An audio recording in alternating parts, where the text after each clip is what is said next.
श्री गुरु ब्रह्म महिमालेख शरणम। श्री गुरु ब्रह्म महिमालेख शरणम। श्री गुरु ब्रह्म महिमालेख शरणम। गुरु कृपा यूट्यूब चैनल तरफरु अगणित दर्शक मान को हार्दिक अभिनंदन जनाई आरंभ करने को जाउछि। 2025 मसीहा अगस्ट मासरे मासिक राशिफल। एही राशिफल आरंभ करने पूर्वर आपण मान को मोर विशेष अनुरोध, जेउ माने प्रथम करी आमर एही चैनल को आसीछंती से माने गोटिए सब्सक्राइब करंतु और पाखरे आसुथिबा बेल आइकन को दबाई दियंतु, जहा द्वारा कि आमर जेउ समय रे वीडियो अपलोड हेबो सर्वप्रथमे आपण मान को पाखरे पहुंची पारिबो। आपण मान को मोर अनुरोध, जेउ मानकर बहु दिन हेलानी विवाह विलंब हेउची, चाकरी क्षेत्र रे असुविधा भोगुछंती, ऑफिस रे बाहरे आपण को बदनामी करा जाउची, किंबा आपण बारंबार चेष्टा करी मध्य चाकरी होई पारु नाही, परीक्षा रे फेल मारुछंती, परिवार भितरे अशांति घटुची, स्वामी स्त्री मध्यरे अशांति घटुची, आपणकर जन्म तारीख और जन्म समय जन्म स्थान केउ विषय आपणकर जानिबा दरकार, सेही विषय को लेखि आमर यही तले दिया जाउथिबा मेल आईडी रे प्रेरण करंतु। आम्भे ताहार समाधान सकाशे आपण को बताई देबो। आसंतु एबे जानिबा 2025 मसीहा अगस्ट मासरे कन्या राशि मासिक राशिफल। कन्या राशि सकाशे ए मासटी शुभ अशुभ उभय फल मिलिबो। मासर आरंभरु रवि ग्रह एकादश रे रही आयर बाट खोली देबो। एकादश रवि एक वरदान सदृश फल मिले। आपण किछि गोटाए कार्य करिबाकू बहु पूर्वरु मनस्थ करिथिले, बारंबार चेष्टा करी तहिरे फेल मारुथिले, जेते चेष्टा करी मध्य तहिरे सफल होई पारु नथिले। एबे आपणकर से दुखर परदा हटि जिवो। पूर्वरु करुथिबा व्यवसाय खूब भलरे चलिबो। आय आपणकर उत्तम हेबो। व्यवसाय रे आपणकर गराख माने आपणक कथारे बसीभूत हेबे। आपणकर आशा ठारू अधिक लाभ हेबो। बहु दिनर बकेया अर्थ जहा कि बहु लोक व्यवसाय रे बाकी नहीं थिबे, किंबा आपण काहाकू धार उधार देथिबे, सेमाने आपण को अर्थ फेरस्त करू नथिबे। यही समय रे आपणकर से अर्थ प्राप्ति हेबार समय आसी जाइछि। कोनोसी अजणा स्थानरु मध्य किछि अर्थ मिली पारे। एकादश रे रवि गोचर रे भ्रमण करुथिबा समय रे चाकरी करुथिबा व्यक्ति मानकर चाकरी रे पदोन्नति होई पारे, वेतन वृद्धि मध्य होई पारे। जेउ माने तलिया कर्मचारी अछंती, बहु दिनरु तांकर प्रमोशन हेउ नथिला, एबे सेमानकर प्रमोशन सहित वेतन मध्य वृद्धि हेबो। आय गृह पंचम स्थान रे बा केंद्र स्थल सप्तम गृह। आय गृहर पंचम स्थान केंद्र स्थल और सप्तम गृह।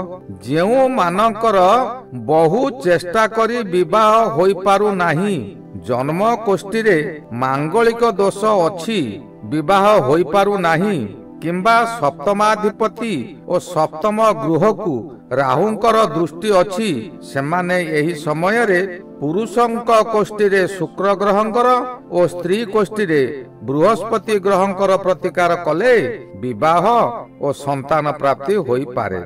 एहा बाद मध्य आपण पूर्वरु केते धर्म करिसंती एही आय गृहरु जना पड़े। धर्म और पुण्यर फल सर्वदा मिले। रविंक सहित बुध थिबारु एहा बुधादित्य जोग सृष्टि करुछंती। बुध कन्या राशि सकाशे शुभ ग्रह, एणु बुध ग्रहर शुभ फल मासर 16 तारीख पर्यंत अधिक मिलिबो। एही फल स्वरूप आपण खाली लाभ ही लाभ पाइबे। आपणकर भाग्य लक्ष्मी प्रसन्न हेबे। ଆପଣଙ୍କର ଭାଗ୍ୟ ଖୋଲିଯିବ। ସେହି ବୁଧ ପୁଣି କର୍ମ ଅଧିପତି ହୋଇଥିବାରୁ ଆପଣଙ୍କୁ ନୂତନ ନୂତନ କର୍ମ ମିଳିବ। ଆପଣଙ୍କ ବ୍ୟବହାର ଉତ୍ତମ ଥିବା ଦୃଷ୍ଟିରୁ ଉପରିସ୍ଥ ଅଫିସର ଆପଣଙ୍କ ଉପରେ ଖୁସି ରହିବେ। ଅଚାନକ ଆପଣଙ୍କର କର୍ମର ଉଚ୍ଚ ସ୍ଥାନ ପ୍ରାପ୍ତି ହେବ। କେଉଁଠାରୁ ଖୁସି ଖବର ପାଇ ଆନନ୍ଦ ଅନୁଭବ କରିବେ ଯେ କୌଣସି ଶତ୍ରୁ ହୋଇଥାନ୍ତୁ ପଛେ ଆପଣଙ୍କର ସେମାନେ ମିତ୍ର ପାଲଟି ଯିବେ। ପରିବାର ମଧ୍ୟରେ ସ୍ୱାମୀ ଓ ସ୍ତ୍ରୀ ଏକ ମନ ହୋଇ କାର୍ଯ୍ୟ କରିବେ। ହସ ଖୁସିରେ ଦିନ ଗୁଡ଼ିକ କଟିଯିବ। ରାହୁ ଷଷ୍ଠରେ ଭ୍ରମଣ କରୁଛନ୍ତି। ଷଷ୍ଠ ରାହୁ ଆପଣଙ୍କ ପକ୍ଷେ ବିଭିନ୍ନ ଦିଗରୁ ଶୁଭ ଫଳମାନ ଦେବେ। ପୂର୍ବରୁ ଆପଣ ଯେଉଁ କାର୍ଯ୍ୟ ସବୁ କରିପାରୁ ନଥିଲେ, ବାକି ରହିଯାଇଥିଲା, ବହୁ ଚେଷ୍ଟା ସତ୍ତ୍ୱେ ତାହା ପୂରଣ କରିପାରୁ ନଥିଲେ, ତାହା ଏହି ସମୟରେ ପୂରଣ ହେବ। ପ୍ରତ୍ୟେକ ଦିଗରୁ ଶୁଭ ଫଳ ଓ ଶୁଭ ସମ୍ବାଦମାନ ମିଳିବ। ଯେଉଁମାନଙ୍କର ପୁତ୍ର କନ୍ୟା ମାନଙ୍କର ବିବାହ ବହୁ ଚେଷ୍ଟା କରିପାରୁନଥିଲେ, ଏହି ରାହୁ ଗ୍ରହ ଦ୍ୱାରା ଅଚାନକ ବିବାହ ପ୍ରସ୍ତାବ ଆସିବ। ରାହୁ ଗ୍ରହ ନୀଳ ଆକାଶ ସଦୃଶ୍ୟ। ନୀଳ ଆକାଶରେ ଘନ ଅନ୍ଧକାରରେ ଥିବା ସମୟରେ ଯେପରି ଚନ୍ଦ୍ର ସୂର୍ଯ୍ୟ ଉଦୟ ହେବା ପରେ ଅନ୍ଧକାର ହଟିଯାଏ, ସେହିପରି ଆପଣଙ୍କ ଭାଗ୍ୟରୁ ଅନ୍ଧକାର ହଟିଯାଇ ନୂତନ ଆଲୋକ ଆସିବ। ନିଜର ଓ ନିଜ ପରିବାର ମଧ୍ୟରେ ସ୍ୱାସ୍ଥ୍ୟ ଉତ୍ତମ ରହିବ। ପୂର୍ବରୁ ଯାହା ସ୍ୱାସ୍ଥ୍ୟ ସମସ୍ୟା ଥିଲା ତାହା ହଟିଯିବ। ଯାହା ଚାହିଁବେ ତାହା ପୂରଣ କରିପାରିବେ। ଯେତେ ଆପଣଙ୍କର ଶତ୍ରୁମାନେ ଥିଲେ, ସେମାନେ ଜୋକ ମୁହଁରେ ଲୁଣ ଦେଲା ପରି ହୋଇ ଆପଣଙ୍କ ଆଗକୁ ଯାଇ ଆପଣଙ୍କ ସାଙ୍ଗରେ ମିତ୍ରତା କରିବେ। ସେମାନେ ଏପରି ଅବସ୍ଥା ପାଇବେ, ନା ଆଗକୁ ଯାଇପାରିବେ ନା ପଛକୁ ଯାଇପାରିବେ। ଯନ୍ତ୍ରଣାରେ ଛଟପଟ ହୋଇ ଆପଣଙ୍କ ସହିତ ମିତ୍ରତା କରିବେ। ଏହି ସମୟରେ ତାଙ୍କ ଦ୍ୱାରା ଆପଣ ଯେଉଁ କାର୍ଯ୍ୟ ଚାହିଁବେ ତାହା ପୂରଣ କରିପାରିବେ। ଏହି ରାହୁ ବହୁ ଅର୍ଥ ଆଣିଦେବ, କିନ୍ତୁ ସାବଧାନ ଥିବେ। ମନୁଷ୍ୟର ସବୁ ସମୟ ଭଲ ନଥାଏ। ମନୁଷ୍ୟ ଯେଉଁ ସମୟରେ ଅର୍ଥ ଓ କ୍ଷମତା ପାଇଥାଏ, ସେ ଇନ୍ଦ୍ରଚନ୍ଦ୍ର ମାନେ ନାହିଁ। ପ୍ରଭୁ ସମସ୍ତ ସହ୍ୟ କରିବେ, କିନ୍ତୁ ଗର୍ବ ସହ୍ୟ କରିପାରନ୍ତି ନାହିଁ। ଦଣ୍ଡ ନିଶ୍ଚୟ ଦେବେ। ପ୍ରଭୁ ସର୍ବଦା ଅଦୃଶ୍ୟ, ସେ କାହାରି ମାଧ୍ୟମରେ ଦଣ୍ଡ ଦେବେ। ଏହି ଦଣ୍ଡ ଦେବା ସକାଶେ ସେ ନବଗ୍ରହ ସୃଷ୍ଟି କରିଛନ୍ତି, ତାଙ୍କରି ମାଧ୍ୟମରେ ଦଣ୍ଡ ନିଶ୍ଚୟ ଦେବେ। ଏହି ସମୟରେ କେତୁ ଗ୍ରହ ଆପଣଙ୍କର ଦ୍ୱାଦଶରେ ଅଛନ୍ତି। ଦ୍ୱାଦଶ ଗୃହ ମଧ୍ୟ ଆକାଶ, ଏହା ବିଭିନ୍ନ ରଙ୍ଗରେ ଦେଖାଯାଏ। ଏଣୁ କେତୁ ଗ୍ରହ ମଧ୍ୟ ଚିତ୍ର ବିଚିତ୍ର। ଯେଉଁ ସମୟରେ କେତୁ ଶୁଭ ଥାନ୍ତି, ବ୍ୟକ୍ତି ବର୍ଷା ରୂପରେ ଧନ ଓ ସନ୍ତାନ ବୃଷ୍ଟି କରନ୍ତି। ଯେଉଁ ସମୟରେ ଅଶୁଭରେ ଥାନ୍ତି, ସେହି ସମୟରେ ବଜ୍ରାଘାତ ହେଲା ପରି ଫଳ ଦିଅନ୍ତି। କେତୁ ଏବେ ଅଶୁଭରେ ଅଛନ୍ତି।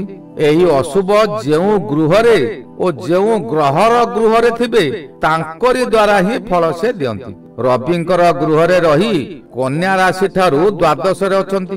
ଦ୍ୱାଦଶ ଗୃହକୁ ଜ୍ୟୋତିଷ ଶାସ୍ତ୍ରରେ ତ୍ରିକ ବୋଲି କୁହାଯାଏ। ତ୍ରିକର ଅର୍ଥ ତିନି କଷ୍ଟ। ଷଷ୍ଠ, ଅଷ୍ଟମ, ଦ୍ୱାଦଶ, ଏହି ତିନି ଗୃହକୁ ତ୍ରିକ ବୋଲି କୁହାଯାଏ। ଦ୍ୱାଦଶ ଗୃହ ମଧ୍ୟ ମନୁଷ୍ୟର ମୃତ୍ୟୁ ପରେ ଯିବାର ବାଟ। ଆଶାବାଦୀ କେତୁ ଗ୍ରହ ରହି ସମସ୍ତ ଆଶାକୁ ଆପଣଙ୍କର ନିରାଶାରେ ପରିଣତ କରିଦେବ। ରବି ଗ୍ରହ 17 ତାରିଖ ଠାରୁ କେତୁଙ୍କ ସହିତ ଏକତ୍ର ହେବେ। ଏହା ମଧ୍ୟ ଏକ ପରାଗ ଯୋଗ ହେବ। ଆପଣମାନେ ଜାଣିଥିବେ, ସୂର୍ଯ୍ୟ ପରାଗ ଯେଉଁ ସମୟରେ ହୁଏ, ଦିବସରେ ଅନ୍ଧକାର ବଳି ପ୍ରତୀୟମାନ ହୁଏ। ପରାଗ ଯୋଗ ଏକ ଅଶୁଭ ଯୋଗ। ଦ୍ୱାଦଶ ରବି ଅଶୁଭ, ଦ୍ୱାଦଶ କେତୁ ଅଶୁଭ। ପୁଣି ଅଗଷ୍ଟ 24 ତାରିଖ ଠାରୁ ବୁଧ ତାଙ୍କ ସହିତ ମିଶି ଅଶୁଭକୁ ଅଧିକ ମାତ୍ରାରେ ବୃଦ୍ଧି କରାଇବ। ପୂର୍ବ ସମୟକୁ ଯେଉଁମାନେ ସମତା ଦୃଷ୍ଟିରେ ଦେଖିଛନ୍ତି, ସେମାନଙ୍କ ପକ୍ଷେ ଅଶୁଭ ପ୍ରଭାବ କିଛି ପଡ଼ି ନପାରେ।